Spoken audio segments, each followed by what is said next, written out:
ইরানের আকাশে ভূপাতিত হওয়া একটি মার্কিন যুদ্ধবিমানের নিখোঁজ পাইলটকে ঘিরে তৈরি হয়েছিল চরম উত্তেজনা।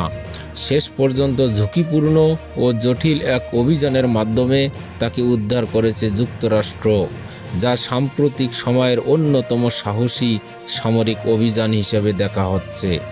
ঘটনাটি শুরু হয় যখন ইরানের দক্ষিণাঞ্চলে অভিযানে থাকা একটি মার্কিন F-35 যুদ্ধবিমান ভূপাতিত হয়। বিমানে থাকা দুইজন ক্রু সদস্যই প্যারাশুট ব্যবহার করে বেরিয়ে আসতে সক্ষম হন। তাদের একজনকে দ্রুত উদ্ধার করা গেলেও অন্যজন নিখোঁজ হয়ে যান। এরপর শুরু হয় সময়ের বিরুদ্ধে দৌড়।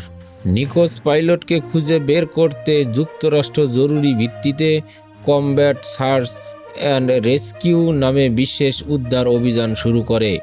এই ধরনের মিশন অত্যন্ত ঝুঁকিপূর্ণ, কারণ শত্রুর ভূখণ্ডের ভিতরে ঢুকে উদ্ধার কাজ চালাতে হয়। এতে অংশ নেন বিশেষ প্রশিক্ষণপ্রাপ্ত সেনারা, যারা কঠিন পরিস্থিতিতে কাজ করার জন্য প্রস্তুত থাকেন। উদ্ধার অভিযানের সময় মার্কিন বাহিনীর আকাশপথে হেলিকপ্টার ও যুদ্ধবিমান মোতায়েন করে। হেলিকপ্টারগুলো নিচু দিয়ে উড়ে পাইলটের অবস্থান শনাক্ত করার চেষ্টা চালায়, আর অন্য বিমানগুলো নিরাপত্তা নিশ্চিত করতে আকাশে টহল দেয়।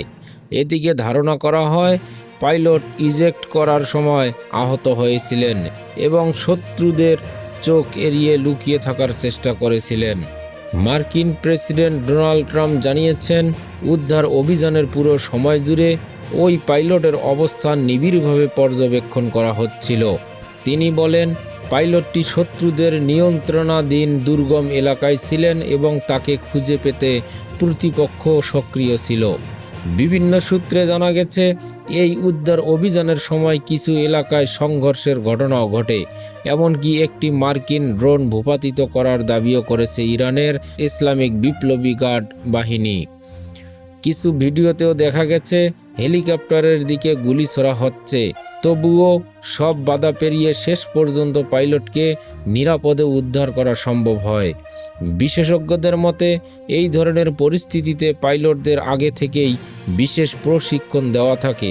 কিভাবে শত্রু এলাকায় টিকে থাকতে হবে, কিভাবে লুকিয়ে থাকতে হবে এবং কিভাবে উদ্ধার বাহিনীর সঙ্গে যোগাযোগ রাখতে হবে। তাই গুরুতর আহত না হলে তারা দ্রুত নিরাপদ স্থানে সরে যাওয়ার চেষ্টা করেন। এই পুরো অভিযানটি প্রমাণ করেছে, আধুনিক যুদ্ধক্ষেত্রে শুধু আক্রমণ নয়, নিজেদের সদস্যদের উদ্ধার করা কতটাও গুরুত্বপূর্ণ জটিল। একদিকে তীব্র সামরিক উত্তেজনা, অন্যদিকে ঝুঁকিপূর্ণ উদ্ধার অভিযান। সব মিলিয়ে পরিস্থিতি এখনও অস্থির রয়ে গেছে। বিশ্লেষকদের মতে, এমন অভিযান সফল হলেও এটি অঞ্চলের উত্তেজনার আরও বাড়াতে পারে, কারণ প্রতিটি পদক্ষেপই এখন দুই পক্ষের মধ্যে নতুন করে সংঘাতের ঝুঁকি তৈরি করে।